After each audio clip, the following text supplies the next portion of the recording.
Hello everyone, this is the third video lecture of class +1 biology और हम इस lecture में जो हैं क्लासिफिकेशन स्टार्ट करेंगे। जो हमारे पहले वाले 2 लेक्चर्स थे उसमें हमने characteristics of living being study किए थे। अब हम क्लासिफिकेशन और टैक्सोनॉमी के बारे में पढ़ेंगे और जानेंगे कि ये क्या होता है। Diversity in the living world क्या होता है?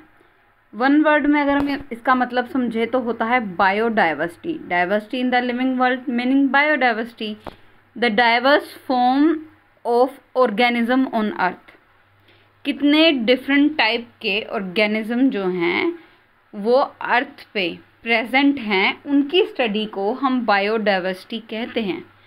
Every distinct geographical location has its own set of flora and fauna. Flora मतलब जो वेजिटेशन है, जो प्लांट्स हैं हम उनकी बात कर रहे हैं। फोना यानी कि जितने भी ऑर्गेनिज्म हैं, एनिमल्स हैं, हम उनकी बात कर रहे हैं। फोना में हम एनिमल्स की बात कर रहे हैं और फ्लोरा का मतलब होता है जितने भी प्लांट हैं उनकी बात कर रहे हैं।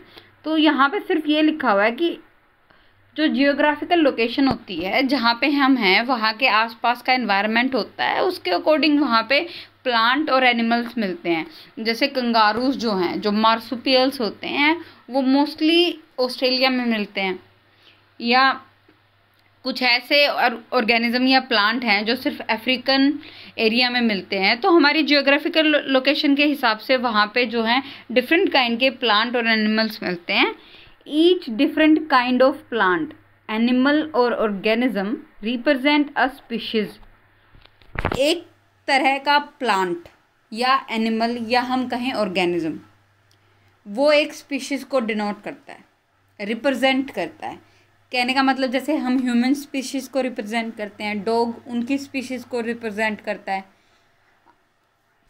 The number of species that are known and described range between 1.7 to 1.8 million. यह फैक्ट आपकी एनसीईआरटी की बुक्स में दिया हुआ है। और अगर मैं आपको बताऊं तो अभी तक जितनी स्पीशीज़ हमें पता है, ये सिर्फ टोटल स्पीशीज़ जो कि इस टाइम अर्थ पे प्रेजेंट हैं उनका सिर्फ 10% है। कैन यू बिलीव इट कि हमें 1.7 to 1.8 मिलियन स्पीशीज़ जो हैं आइडेंटिफाई कर चुके हैं, लेकिन वो जो ओरिजिनल नंबर हैं उनका सिर्फ 10% है। इसलिए डाइवर्सिटी ऑफ लिविंग वर्ल्ड, इसकी कोई लिमिट नहीं है। हो सकता है कुछ ऑर्गेनिज्म जो हैं उनको तब तक हम आइडेंटिफाई करें, उससे पहले वो एक्सटिंक्ट ही हो जाएं और हमें कभी पता ना चले कि वो अर्थ पे रहते थे या प्रेजेंट थे। साइंटिस्ट जो हैं हर रोज़ या हर टाइम वो ये कोशिश करते हैं कि जितनी न्यू स्पीशीज़ हैं उनको आइडेंटिफाई करें, क्लासीफाई करें। तो the number of known species are increasing day by day. The estimated number of living organism on earth is now between 5 to 30 million. पहले मैंने बोला था कि जो स्पीशीज़ हैं, मतलब एक टाइप के ऑर्गेनिज्म को हम एक स्पीशीज़ मानते हैं, वो 1.7 to 1.8 मिलियन था। 1.7 to 1.8 मिलियन। लेकिन अगर नंबर मतलब एक स्पीशीज़ के अंदर जितने ऑर्गेनिज्म हैं, डॉग के अंदर जितने डॉग हैं, जितने ह्यूमंस हैं अर्थ पे, जितने प्लांट्स हैं अर्थ के, अगर सबको हम इंडिविजुअली काउंट करें, पॉपुलेशन काउंट करें, तो 30 मिलियन तक होती है। और ज़्यादातर सबसे ज़्यादा बायोडाइवर्सिटी, सबसे ज़्यादा डिफरेंट टाइप ऑफ ऑर्गेनिज्म मिलते हैं dense tropical forest, rain forest specially, क्योंकि वहाँ पे मॉइस्ट एनवायरनमेंट होता है, टेम्परेचर भी बिल्कुल सूटेबल होता है, रेन भी बिल्कुल सूटेबल होती है।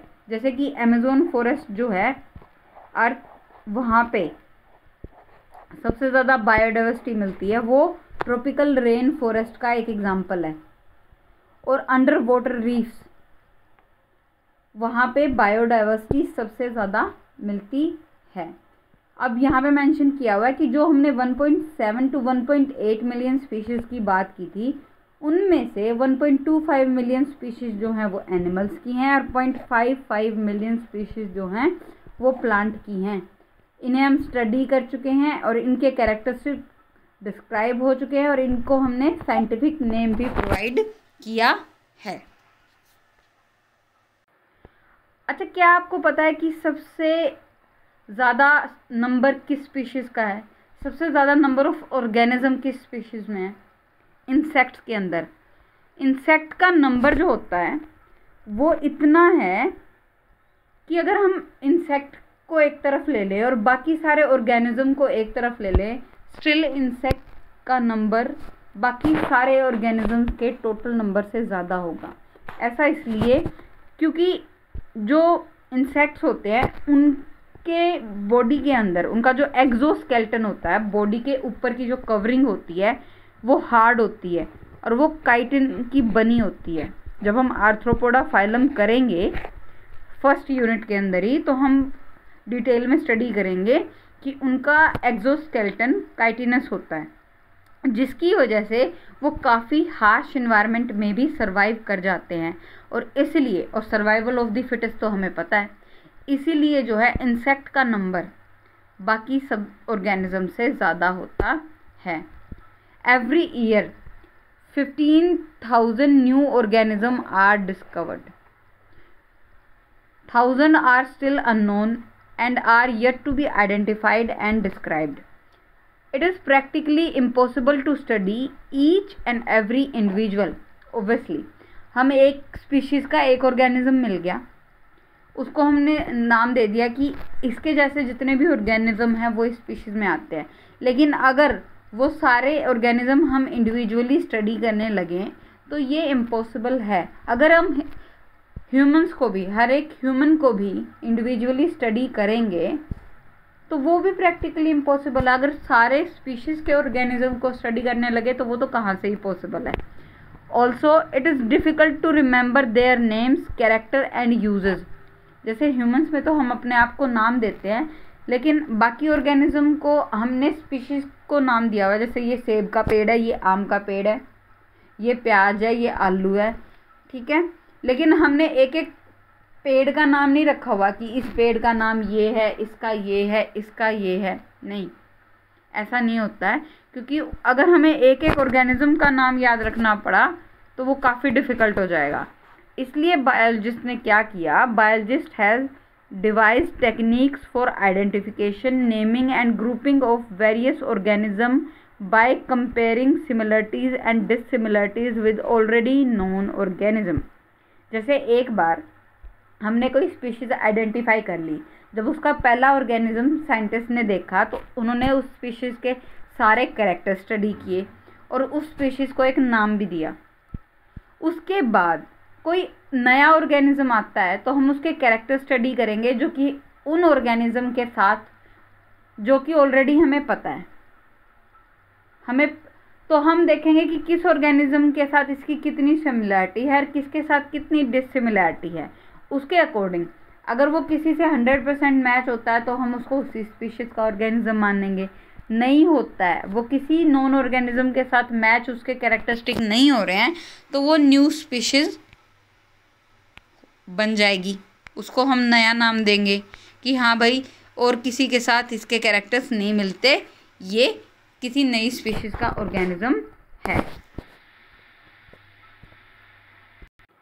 अब जब हम क्लासिफिकेशन पढ़ेंगे कि कैसे साइंटिस्ट जो हैं ऑर्गेनिज्म को क्लासिफाई करते हैं, पता करते हैं कि ये कौन सी स्पीशीज़ है, इसको किस ग्रुप में रखना है, ये सब कुछ हम स्टेप बाय स्टेप पढ़ेंगे।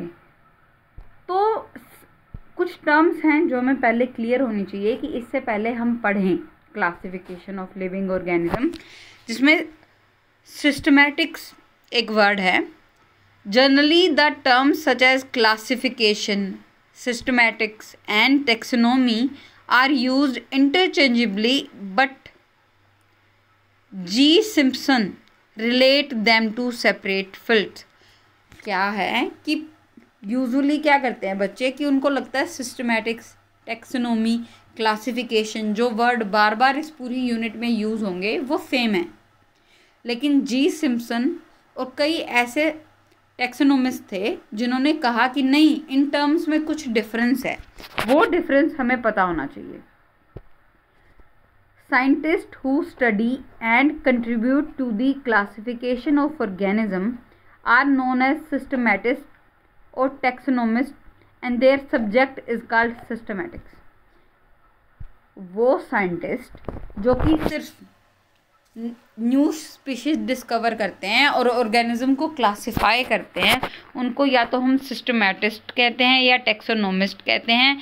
और इसकी स्टडी को, ऑर्गेनिज्म को क्लासिफाई करना, उनकी प्रॉपर्टीज़ आइडेंटिफाई करना, इसकी स्टडी को हम सिस्टमैटिक्स कहते हैं।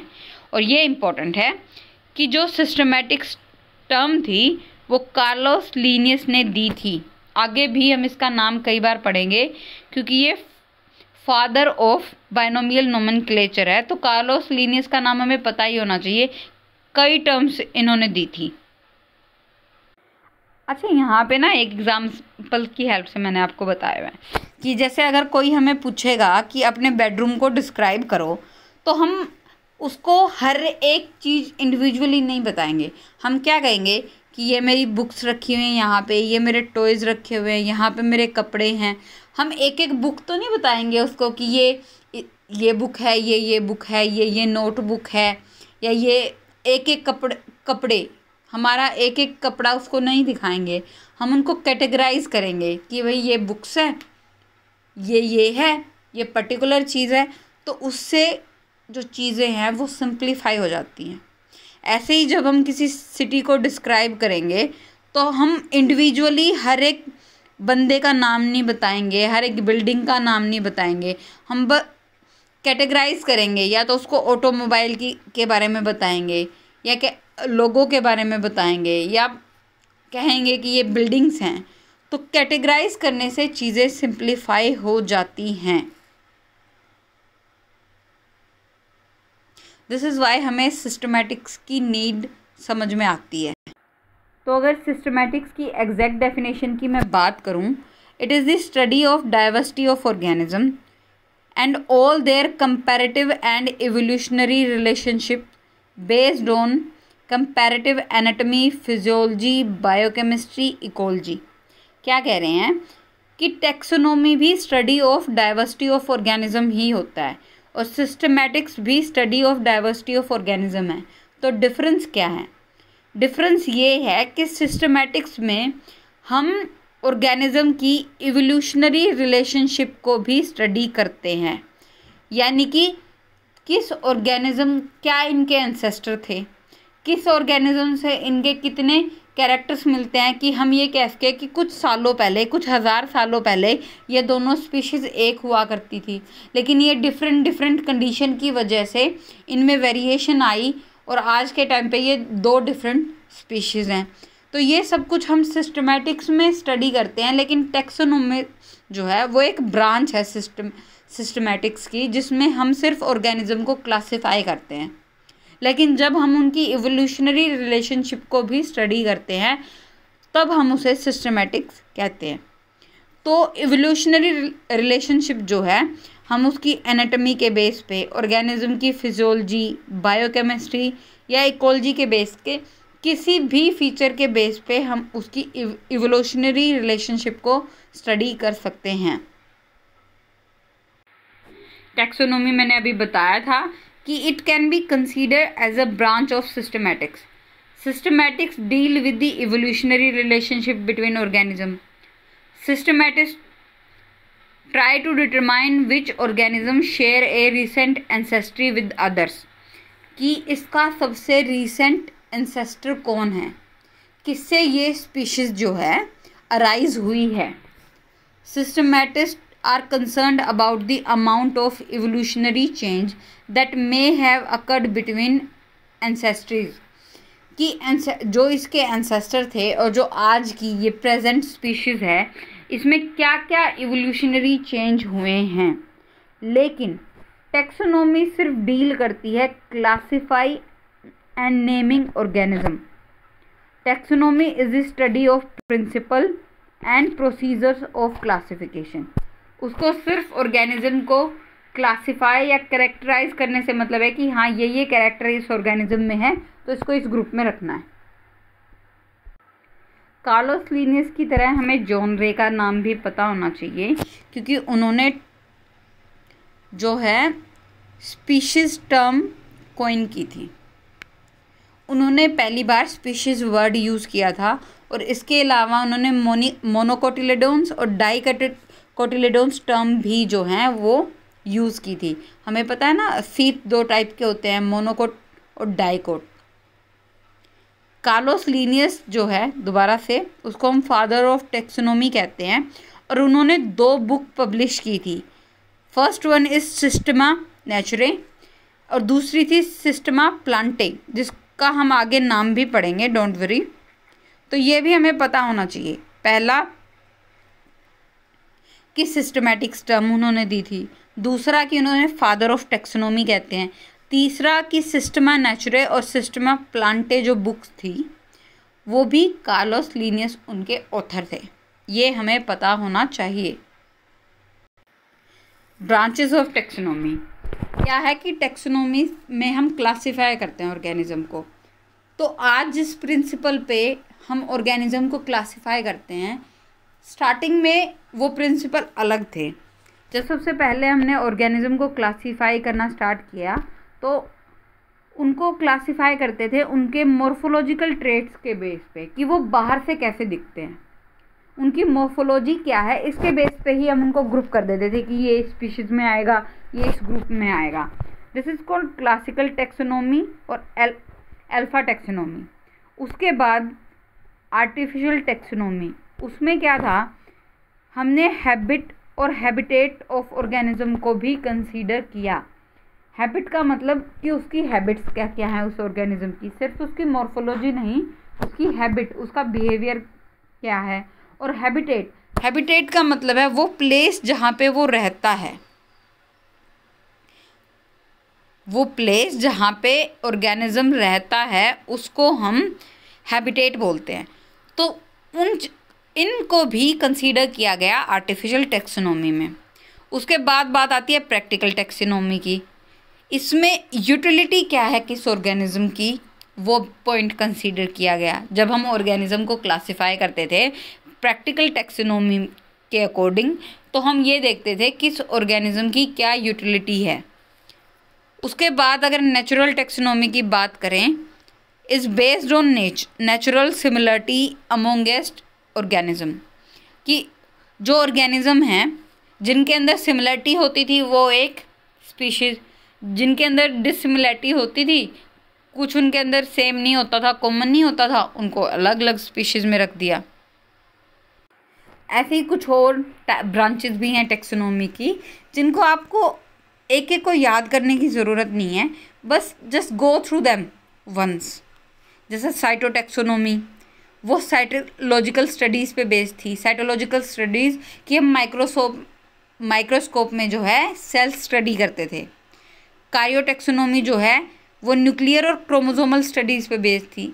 अगर अभी तक आपको क्रोमोसोम का नहीं पता है तो मैं बता दूं कि सेल जो होता है, सेल के अंदर न्यूक्लियस होता है, सेल के अंदर न्यूक्लियस होता है, न्यूक्लियस के अंदर होते हैं क्रोमोसोम, सेल के न्यूक्लियस के अंदर ही होते हैं क्रोमोसोम।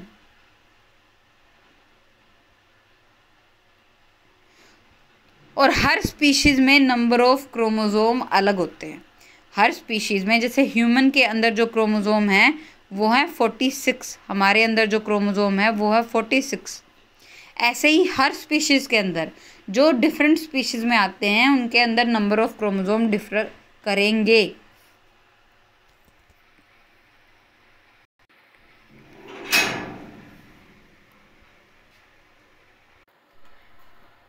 क्लैडिस्टिक्स की हम बात करें तो वो भी ब्रांच ऑफ टेक्सोनोमी है, और ये टर्म इम्पॉर्टेंट है, इसको याद रखना ज़रूरी है।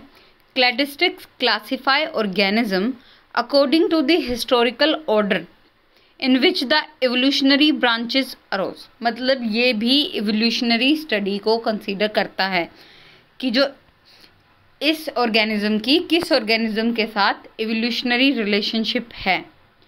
क्लैडिस्टिक को आगे थोड़ा सा मॉडिफाई किया, और जो फ़िलहाल हम प्रिंसिपल यूज़ करते हैं वो हैं न्यू सिस्टमैटिक्स, नियो सिस्टमैटिक्स और bio systematics. It is a concept of systematics that consider a species to be the product of evolution. Evolution की बात हमने की थी, वही उसमें क्या होता है कि एक ऑर्गेनिज्म है वो उसके आसपास का एनवायरनमेंट चेंज हो गया, उसमें कुछ वेरिएशन आई और कुछ जनरेशन के बाद हो सकता है वो वेरिएशन आने में 100, 200 या इवन 1000 ईयर्स लगे हों। ज़रूरी नहीं है कि इवोल्यूशन कोई 10 या 20 साल का काम होता है, ऐसा नहीं होता, ठीक है। टाइम पीरियड काफ़ी लंबा हो सकता है, लेकिन हम ये मानते हैं कि हर स्पीशीज़ जो है किसी पहले वाली स्पीशीज़ से अराइज हुई है। It takes into consideration all the known characteristic of organism and all known evidences from different fields of biology. ना सिर्फ हमें इसमें एवोल्यूशन जो है उसकी मॉर्फोलॉजी, उसकी एनाटॉमी और उसकी जो है सेक्सुअल कैरेक्टर जो होते हैं सबको स्टडी करते हैं। The concept of new systematics was developed by sir Julian Huxley. ये भी काफ़ी इम्पोर्टेंट है। अब ये कुछ फुल फॉर्म मैंने यहाँ पे मेंशन की हुई है जो कि एग्ज़ाम में डायरेक्टली भी आ जाती है। ICBN, international code of botanical nomenclature, ICZN, international code of zoological nomenclature, ICNB, international code for nomenclature of bacteria, ICNCP, international code of nomenclature of cultivated plants, ICTV, international committee on taxonomy of viruses. ये याद रखने ज़रूरी हैं क्योंकि ये directly भी 1 mark के question में आ जाता है। अब कुछ और टर्म्स हैं जो कि टैक्सोनॉमी में हम यूज़ करते हैं, जैसे कि identification. Biologist have devised technique for identification, naming and grouping of various organism by comparing similarities and dissimilarities with already known organism. यही करते हैं हम आइडेंटिफिकेशन में कि किसी नई स्पीशीज़ को आइडेंटिफाई किया है हमने, उसके कैरेक्टर्स को स्टडी किया है और ये देखा है कि किस ऑलरेडी नॉन ऑर्गेनिज्म के साथ उसके कैरेक्टर सिमिलर हैं या सिमिलर नहीं हैं। क्लासिफिकेशन में हम क्या कहते हैं, एक बार हमने उसके फंडामेंटल जो कैरेक्टर है, प्रॉपर्टीज़ है, वो ऑब्जर्व किए और ऑलरेडी नॉन ऑर्गेनिज्म के साथ उसका कंपैरिजन भी कर दिया, तो क्लासिफिकेशन के टाइम हम ये देखेंगे कि इन कैरेक्टर के बेस पे इसको किसी नई स्पीशीज़ का नाम देना है या किसी ऑलरेडी नॉन स्पीशीज़ के ग्रुप में ये ऑर्गेनिज्म जाएगा, तो उसको बोलते हैं कि हमने उसको क्लासिफाई किया। अब जो है अगर कोई नई स्पीशीज़ आ गई, हमें कोई ऐसा ऑर्गेनिज्म मिला जिसकी कैरेक्टरिस्टिक को हमने स्टडी किया और हमने ये देखा कि ये तो कोई नई स्पीशीज़ है, तो हमने उस स्पीशीज़ को नाम भी देना है जिसको हम बोलते हैं nomenclature. It is a science of providing distinct and proper names to organism so that they can easily be recognized and differentiated from other. There are the names given to the organism by biologists based on agreed principle and criteria for their acceptability all over the world. ये scientific name की बात कर रहे हैं, common name की बात नहीं कर रहे। There is a difference between scientific name and common name, जिसको हम थोड़ा डिटेल में अगली स्लाइड्स में पढ़ेंगे। कॉमन नेम क्या होते हैं बच्चों, वो लोकल नेम होते हैं और वो हो सकता है हम यहाँ पे उसको कॉमनली कुछ और बुलाते हैं और किसी दूसरे स्टेट में उसका कॉमन या वर्नाकुलर नेम कुछ और हो। किसी पर्टिकुलर लैंग्वेज के हिसाब से कॉमन नेम जो है वो चेंज हो जाते हैं और रीजन के हिसाब से भी कॉमन नेम चेंज हो जाते हैं। जैसे एग्जाम्पल दिया हुआ है, ये जो प्लांट हमने मेंशन किया हुआ है इसको दूधक भी बोलते हैं, कंडीली भी बोलते हैं और भी अगर हम और रीजन्स में चले जाएं तो इसके नाम उसके अकॉर्डिंग चेंज हो जाएंगे। और अगर हम दूसरे कंट्रीज़ के साइंटिस्ट की बात करें तो हो सकता है उनकी लैंग्वेज में इस पर्टिकुलर ऑर्गेनिज्म का या प्लांट का नाम कुछ और हो। तो अगर डिफरेंट कंट्रीज़ के साइंटिस्ट आपस में इंटरेक्ट कर रहे हैं तो उनको समझ ही नहीं आएगा कि ये किस ऑर्गेनिज्म की या किस प्लांट की बात कर रहे हैं। तो इसलिए हर ऑर्गेनिज्म को, हर प्लांट को, हर एनिमल को एक साइंटिफिक नेम दिया जाता है और जब बायोलॉजिस्ट या साइंटिस्ट आपस में इंटरेक्ट करते हैं तो वो साइंटिफिक नेम ही यूज़ करते हैं, वो कॉमन नेम यूज़ नहीं करते। Common name or vernacular name are brief and easy to pronounce and remember by the residents of an area. These are usually single word name, hence uninomial. जो scientific name होते हैं वो binomial होते हैं, यानी दो वर्ड से मिलके बनते हैं, लेकिन कॉमन नेम यूजुअली जो होते हैं वो यूनिनोमियल होते हैं, एक ही वर्ड होता है. These names cannot be used by biologists due to the following reasons. Common name differ from region to region, language to language. An organism may have several names in a given language. A common name may have different meaning in different areas. A wrong common name cannot be easily corrected. तो ये reasons मैंने यहाँ पे list किए हुए हैं और ये वेरी शॉर्ट आंसर या शॉर्ट आंसर क्वेश्चन में पूछा जाता है कि क्यों बायोलॉजिस्ट को साइंटिफिक नेम देने की ज़रूरत पड़ी या कॉमन नेम को क्यों यूज़ नहीं किया जा सकता साइंस में. तो ये उसके रीज़न मैंने यहाँ पे लिस्ट किए हुए हैं. Scientific name. Organism must have a scientific name which is acceptable all over the world. Such naming must be based on agreed principles and criteria. The scientific name ensure that only one name is given to an organism, and description of the organism should help the other people to arrive at the same name in any part of the world. एक species का, एक organism का scientific name एक ही होगा, दूसरा नहीं होगा, और वो साइंटिफिक नेम उसके कैरेक्टर के बेस पे ही होगा. Each kind of organism representing a species is given a different name to distinguish it from other. हर स्पीशीज के ऑर्गेनिज्म का दूसरे स्पीशीज से नाम अलग होता है. One has to ensure that such a name has not been used earlier. हाँ, बार बार वही बात बोल रहे हैं कि एक ऑर्गेनिज्म का जो एक स्पीशीज़ से बिलोंग करता है उस स्पीशीज़ का एक पर्टिकुलर नेम होगा जो किसी दूसरी स्पीशीज़ का नहीं होगा, और उस स्पीशीज़ के भी दो नाम नहीं होंगे. ना ही तो एक नाम दो स्पीशीज़ का हो सकता है, ना ही एक स्पीशीज़ के दो साइंटिफिक नेम हो सकते हैं. तो बच्चों, आज के इस लेक्चर में मैंने सिर्फ तुम्हें टर्म्स क्लियर की थी. मैंने तुम्हें बोला था कि सिस्टमैटिक्स क्या होता है और सिस्टमैटिक्स और टेक्सोनोमी में डिफरेंस क्या होता है. टेक्सोनोमी में हम ऑर्गेनिज्म को क्लासिफाई करते हैं, कैरेक्टराइज करते हैं, आइडेंटिफाई करते हैं, लेकिन इवोल्यूशनरी रिलेशनशिप को स्टडी नहीं करते, वो सिस्टमैटिक्स में करते हैं. तो सिस्टमैटिक्स की एक ब्रांच है टेक्सोनोमी. इसके बाद हमने आइडेंटिफिकेशन की बात की, कैरेक्टराइजेशन की बात की, नोमेनक्लेचर की बात की, और ये भी बात की कि साइंटिफिक नेम और कॉमन नेम में क्या डिफरेंस होता है. कॉमन नेम हम पूरी दुनिया में यूज़ क्यों नहीं कर सकते, why can't they be used in all over the world. और साइंटिफिक नेम्स, उसके पर्टिकुलर फीचर्स क्या होते हैं कि एक स्पीशीज़ के दो साइंटिफिक नेम नहीं हो सकते और एक साइंटिफिक नेम दो स्पीशीज़ का नहीं हो सकता. ठीक है, तो यहाँ तक हमने अभी टर्म्स क्लियर किए हैं, हमने नोमेनक्लेचर स्टार्ट नहीं किया है, वो हम हमारे अगले लेक्चर में करेंगे. आई होप आपको ये टर्म्स क्लियर होगी. Thank you very much for this.